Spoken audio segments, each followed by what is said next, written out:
Bigger is not better.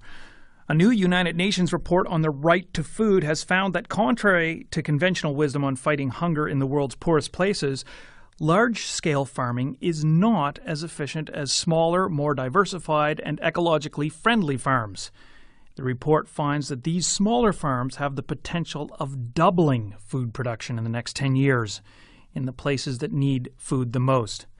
Olivier De Schutter is the UN Special Rapporteur on the right to food. He wrote the report. We reached him in Brussels. Mr. De Schutter, first of all, you call for a fundamental shift toward agroecology and eco-farming. Can you explain what you mean by those terms? Well, you see, we have developed agriculture until now basically by industrializing agriculture further, by creating an agriculture that is heavily dependent on external inputs such as chemical fertilizers, pesticides, by mechanizing the work on the farm.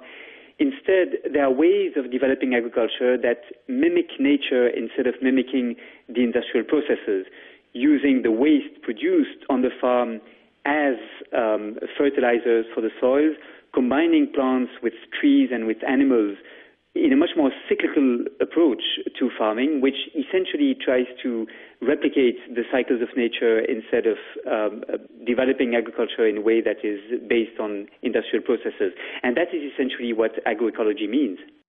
What are the pressures? What has made so many farmers around the world turn to these highly mechanized, highly industrialized models of food production? Well, that's the kind of advice they've been given, and it's the kind of support that they've received. In many cases, the governments have tried to support their producers, their farmers, by providing them with subsidized inputs, chemical fertilizers, pesticides, tractors sometimes, despite the fact that this way of supporting farmers was not sustainable. It was extremely expensive for the governments, and they had no exit strategy. So when the money runs out, when the donors are tired of supporting this kind of support scheme, very little is left that farmers can use in order to continue to produce in appropriate conditions.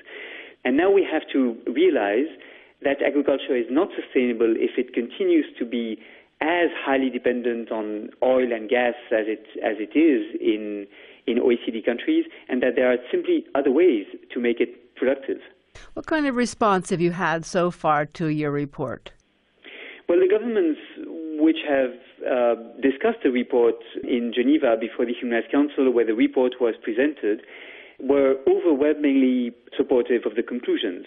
And they understand, I think, that we cannot continue to have a system in which the price of food production is very closely correlated to the price of fossil energies, the prices of which will be increasingly volatile and high in the future as we meet peak oil and peak gas. And so they understand that the current situation is not a sustainable one, and they were, I think, very interested in seeing that there are alternatives that can work.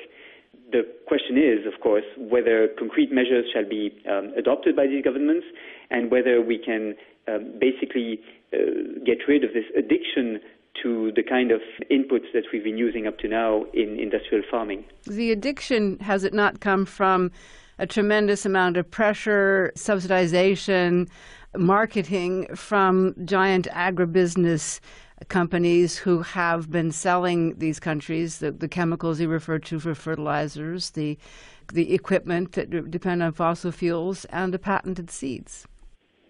Well, absolutely. It's clear that the current system has been beneficial to all these actors which sell these products and import these products in developing countries.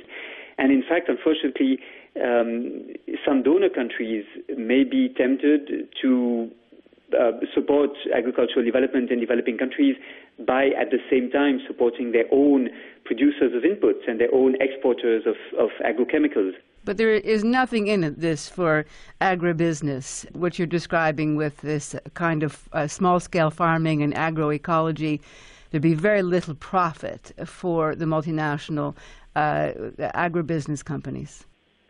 Well, that is correct, perhaps with one proviso, which is that there is an increasingly large market for organically produced foods, including in the Northern Hemisphere. So food that is produced according to sound eco-farming principles. But I agree that it is certainly not a very large market up to now, although it is an expanding market, and that it remains a relatively niche economy for organic produce. If this is the best, possibly the only way to provide food for the 9 billion people you've described in this report who will need it urgently by 2050, would it be immoral to do otherwise? Well, it's not an either-or situation we are here between sustainable types of farming that are low external input and, on the other hand, the use of classic industrial types of farming, which in many regions are well established, which will find it very difficult to make a transition towards more sustainable types of farming. But we need to plan this in the long term, because we will not be able to continue to develop food systems that really have their departure point in the gas fields of Russia or in the oil fields of the Middle East. That is extremely dangerous. It is not sustainable, and it creates a real Damocles sword on weighing on the food system that we have. Mr. De Schutter, thank you. You are very welcome. Bye-bye. Bye. Olivier De Schutter is the UN Special Rapporteur on the right to food. We reached him in Brussels.